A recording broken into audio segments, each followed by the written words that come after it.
So I want to know, how did you find with that transition going from Scrambling to brushstroke? For me, when I was practicing doing it. Yes. I've never asked you that. Well, I think, but this is all part of my research, where I took what you taught me and started understanding the emotions behind the technical foundation painting and drawing process, because that has a meaning in itself, exactly what you're saying now, and that meaning has been researched through thousands of clients. Your clients witnessed it. What when I remember sitting in your art class watching those students, when I then taught my own students, when I've been even working with children. And it all comes down to the fact that everybody is okay to copy, because there's hard lines and there's hard edges, which are knife edges. So if you look behind me, for the viewers who don't understand, there's a plant with hard edges. So it's easy to copy. And that's how you're taught in school. You're taught copy. When I say jump, I say how high. When I say do this, you do it. And what happens is you get into this copying stage that all you do is copy and become a copy of everything else. Then when you ask students to do brush strokes, you're now asking the student to actually find themselves and be that person and not just that copy anymore. So when I noticed that, I watched the students, and I said, do you want to be a Picasso, or do you want to be a Justine or a Sarah or a Jane or a Tom? Because if you're going to be a Picasso, then you're just going to be a number. Where if you look at the artists now who are becoming famous, who are becoming, their names are being well known, it's because they're breaking the rules. They're getting out of copying. They're prepared to break those lines. So the brush strokes teaches you how to take what you've learned and break it down, and to not be afraid of being who you are as a person. So this is what I've been noticing, and a lot of people find this difficult, because it's so much easier to be in their comfort zone of being told what to do and just copy, instead of being an individual. So with the when I did the brush strokes, and also the other part is, when you're in school, you unconsciously start to allow yourself to feel controlled. That by the time you become an adult, you kick against any part that you would feel controlled in. So I've noticed this in all my research. I've been documenting all the case studies, all the students who do the exact opposite that I asked them to do, who overblend on lines and do hard edges, and who can't do brush strokes, all feel in their childhood that they were controlled and shoved down and told what to do. So if I ask them and I say, what kind of childhood have you had? And they go, oh, it was amazing. I had a wonderful childhood. I go, oh, okay.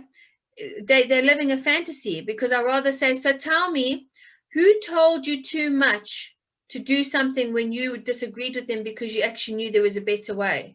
And I ask that question, and then they stop. They go, actually, now that you come to say it, I remember always being moaned at for trying this way, or asking too many questions, or doing this or doing that. And I say, so in other words, you felt controlled? Yes. And I say, okay, so if we did not have rules in the world, how do you think we would function? So it's important to have rules, but also to not backlash and then see every single rule as bad. So in other words, if we didn't have rules, then we might as well not have traffic lights. If we don't have traffic lights, then we're all going to have car accidents, because everyone's going to just drive the way they want to. So when I put it in that analogy, they go, oh, and I go, so when you are feeling controlled, it's because you're fighting with yourself, and you, mom, and myself land up being that mirror and bring it up for them. And that's even more harder for us as teachers to stick with it and go, not take it personally, number one, and also go, I care more for you to be an individual, and not let you get away with that, because I want to see you be that individual. That's what I want for you. So when I did the brushstrokes, remember, I had done so much training with you beforehand. So for the viewers who are watching, when my mom was teaching art classes when I was in high school, so in standard 7, so I was 14, 15, and I would do my homework at the back of the classroom, And I'd be hearing the technical lesson. I'd be hearing the steps going in. You need to do this. You need to do that. You need to do this. You need to do that. This is how you draw. This is how you get in proportion. This is how you break the rules. This is what you do. You need to look for shapes. You need to. So I'd hear it, but I'd be studying something else. And then you would explain how to do brush strokes to students with oil painting, and I'd hear it all. So it was all there. And then when I thought, well, I don't think I can paint, because obviously I haven't done the art classes with you. And then when I got to you, it was so easy, because I had understood already, and I'd gone through all the journeys of witnessing all those students fight themselves. And I would hear you talk to them and go, you're fighting yourself. You're not fighting me. Why are you blocking yourself from being an individual? Why are you blocking yourself from being special? Because you have a right to be here like anybody else. So why are you making yourself a copy? So by the time you did those brushstrokes, I remember I started with, one of the art students, Judy. Yes, that's right. And Judy and I joined together, which was a girl that you grew up with in childhood. And we kind of grew together as a team. And she was my teammate, my oil painting mate. And in the beginning, she was really afraid of breaking those lines, breaking those blocks, doing all those things. So when everyone saw me painting, they were like, oh, Justine, it must be so easy for you being Laura's daughter, because you get to paint all the time and do what you want. And, oh, life must just be so amazing for you. And I'm going, what? No, I've got a normal life. I do certain things. I'm challenged by new learning things. You challenge me more, because what you're teaching them, I've already heard. I've already applied it. So the breaking of the lines was more for me to break free in my next level, I would say.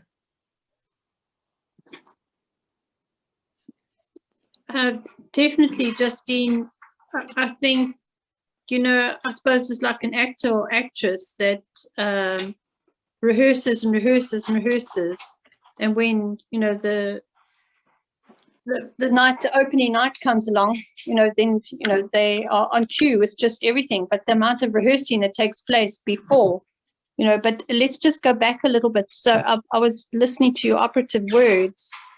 I think also with Scrambling, I try and remind people, and yes, I'm learning every day on how to improve my lessons and improve communication,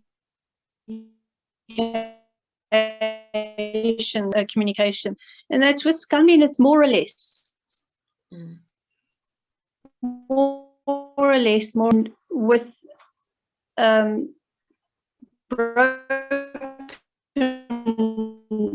broken color, which is brushstroke. Suddenly you have to commit, and you've got to be in control, and you still have to be accurate for accurate placement, accurate angle, accurate tone, accurate color. And then you've got to make sure that the brush strokes that are next to each other are within sequence as well. So it's highly technical left brain stuff as well. So it's really controlled. Interesting that now they have to be in control.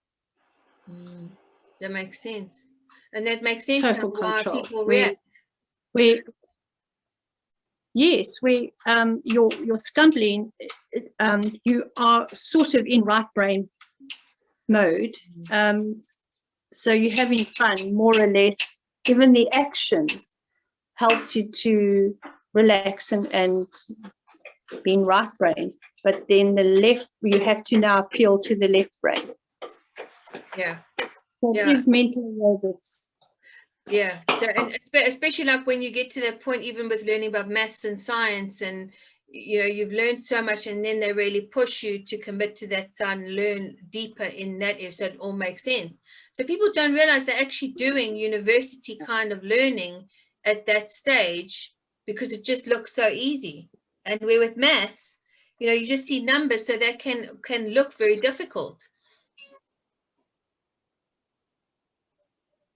Yeah, and then also to rewind, sorry, I'm a bit slow to answer your question right in the beginning. I've seen documentaries about art academies in Russia and France and England, and they really go really deep into the anatomy of the body, where you have to learn how to first draw the skull and then learn to draw the muscles over the skull and then learn to draw the skin over that. And that takes years and years. I mean, we're talking, probably more years than what a doctor has to go through.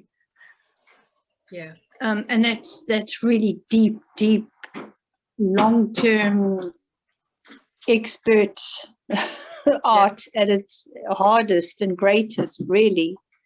Yeah. I wouldn't say I go that deep. Academy style.